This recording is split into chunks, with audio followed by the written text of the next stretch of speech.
বনগাঁ থেকে আমি এসেছি। বনগাঁ থেকে? হুম, মানে ভিডিও দেখে? ভিডিও দেখে এসছি আমার কাছে।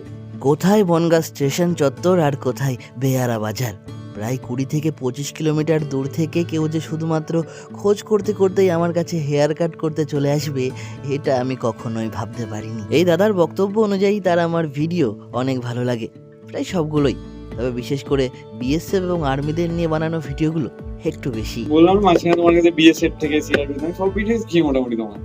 ওই তারপরেই তোমাকে আমি এসএমএস করেছিলাম যে তোমার দোকানটা কোথায় দাদা। বাবা সরকারি চাকরি করতেন, কিন্তু দুর্ভাগ্যবশত তিনি গত হওয়ার পর থেকে এই দাদারও লক্ষ্য যে একটা সরকারি চাকরি জুটিয়ে সংসারের দায়িত্বটা নিজের কাঁধে তুলে নেওয়া। তাই এই দাদাকে নিজের ভবিষ্যতের জন্য অনেক অনেক অনেক শুভকামনা জানিয়ে তার ক্রাইটেরিয়া অনুযায়ী তাকে এই হেয়ার কাটটা করে দিলাম।